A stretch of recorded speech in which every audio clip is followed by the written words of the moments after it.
तो महाभारत के बारे में तो आप सभी जानते हैं। जैसा कि हम जानते हैं, महाभारत में एक से बढ़कर एक योद्धा थे और ये सभी देवता, गंधर्व, रुद्र, यक्ष, वसु, अप्सरा, ऋषियों तथा राक्षसों के अवतार थे। आज की इस वीडियो में हम जानेंगे कि महाभारत में कौन किसका अवतार था। तो चलिए शुरू करते हैं। नंबर 1, सबसे पहले हम बात करते हैं महाभारत के सबसे बड़े योद्धा भीष्म के। घू नामक वसु ने ही भीष्म के रूप में जन्म लिया था। वशिष्ठ ऋषि के श्राप और इंद्र की आज्ञा से 8 वसु को शांतनु और गंगा से उत्पन्न होना पड़ा था। 7 पुत्रों को तो गंगा ने नदी में बहा दिया था और 8वें वसु घू जिंदा रह गए थे। भीष्म का नाम देवव्रत था। वैसे तो भीष्म पांडव और कौरवों के पितामह थे, लेकिन समस्त संसार भी उन्हें पितामह भीष्म के नाम से जानता है और उन्हें गंगा पुत्र भी कहा जाता है। नंबर 2, अब बारी आती है द्रोणाचार्य की। माना जाता है कि द्रोणाचार्य देवगुरु बृहस्पति जी ने ही द्रोणाचार्य के रूप में जन्म लिया था। महाभारत में सभी लोग किसी न किसी के अवतार थे, इसलिए पांडवों तथा कौरवों का गुरु बनने की योग्यता तो केवल गुरु बृहस्पति में ही थी, इसलिए उन्होंने गुरु द्रोणाचार्य के रूप में जन्म लिया था।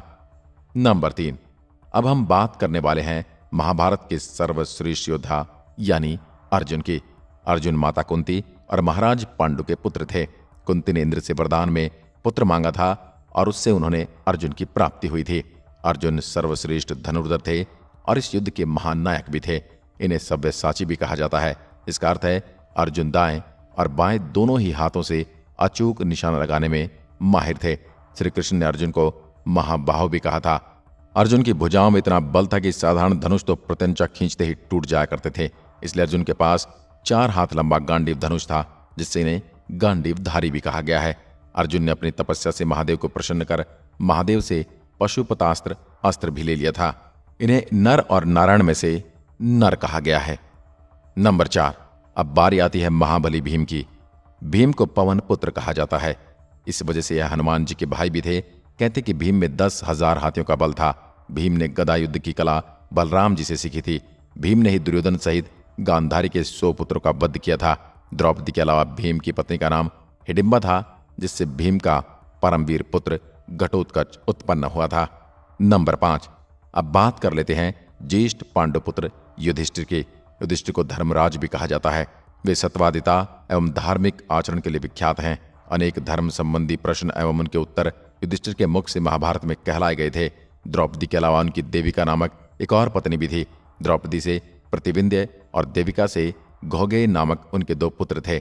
यह सशरीर स्वर्ग गए थे। नंबर 6, अब हम बात करते हैं नकुल और सहदेव की। यह 33 देवताओं में 2 अश्विनी कुमारों के अंश से उत्पन्न हुए थे। ये दोनों अश्विनी कुमार थे नासात्य और दस्त्र। सहदेव त्रिकालदर्शी थे। सहदेव ने महाभारत युद्ध के होने का और उसके परिणाम को पहले ही जान लिया था, लेकिन श्री कृष्ण ने सहदेव को यह बात किसी को भी बताने से मना किया था। अगर वो ऐसा करते तो उनके शरीर और सिर के टुकड़े टुकड़े हो जाते। नंबर 7, अब हम बात करते हैं कर्ण की, जिन्हें सूर्यपुत्र कर्ण भी कहा जाता है। कर्ण सूर्यदेव के पुत्र थे तथा वे सूर्य के अंशावतार भी थे। कुंती को सूर्यदेव ने वरदान स्वरूप पुत्र दिया था, जो कर्ण नाम से जाना गया। कर्ण के पालक माता पिता का नाम अधिरथ और राधा था। कर्ण ने भगवान परशुराम से शिक्षा प्राप्त की थी। जरासंध को हराने के कारण ही कर्ण को चंपा नगरी का राजा बनाया गया था। नंबर 8, अब हम बात करते हैं कर्ण के मित्र दुर्योधन की। दुर्योधन हस्तिनापुर के महाराज धृतराष्ट्र और गांधारी के 100 पुत्रों में सबसे बड़ा पुत्र था। दुर्योधन कलयुग तथा उनके सभी भाई पुलत्स्य वंश के राक्षसों के वंश थे। वे व्यास के वरदान से गांधारी ने 100 पुत्र को जन्म दिया था। दुर्योधन के असंख्य कुकृत्य ही कारण ही कौरवों और पांडवों में युद्ध हुआ था। दुर्योधन ने गदायुद्ध की शिक्षा बलराम जी से ली थी, इसलिए वह गदायुद्ध में पारंगत था। गांधारी द्वारा देखे जाने से उसका शरीर वज्र के समान कठोर हो गया था, लेकिन श्रीकृष्ण की सूझबूझ के कारण उसके गुप्तांग का स्थान कठोर नहीं हो पाया था और इसी वजह से भीम ने दुर्योधन की जंगा तोड़कर दुर्योधन का वध कर दिया था। नंबर 9, अब हम बात करते हैं अश्वत्थामा की। अश्वत्थामा गुरु द्रोणाचार्य के पुत्र थे। अश्वत्थामा को महादेव यम, काल और क्रोध के संबलित अंश से उत्पन्न किया गया था। अश्वत्थामा जिन्हें चिरंजीवी माना जाता है, वे आज भी जीवित हैं और वे महादेव की आराधना में लीन रहते हैं। नंबर 10, अब बात करते हैं कृपाचार्य की। रुद्र के गण ने कृपाचार्य के रूप में जन्म लिया था। कृपाचार्य ने महाभारत में एक अहम भूमिका निभाई थी। ये पांडवों और कौरवों के कुलगुरु भी थे। नंबर 11, अब बारी आती है शकुनी की। द्वापर युग के अंश से शकुनी का जन्म हुआ था। शकुनी ने ही कौरवों और पांडवों को युद्ध के ऐसे मोड़ पर लाकर खड़ा कर दिया था जहां से सिर्फ विनाश ही विनाश दिखाई देता था। नंबर 12। अब बात करते हैं धृतराष्ट्र और पांडु की। अरिष्ठा के पुत्र हंस नामक गंधर्व धृतराष्ट्र तथा उसका छोटा भाई पांडु के रूप में जन्मे थे। धृतराष्ट्र जन्म से ही अंधे थे। नंबर 13। इसके बाद बात करते हैं गांधारी की। मति का जन्म राजा सुबल की पुत्री गांधारी के रूप में हुआ था। गांधारी का विवाह धृतराष्ट्र से हुआ था। गांधारी शकुनी की बहन थी। नंबर 14। अब बारी आती है कुंती और माद्री की। ये दोनों ही पांडवों के पिता पांडु की पत्नियां थीं। कुंती और माद्री के रूप में सिद्धि और धृतिका का जन्म हुआ था। नंबर 15।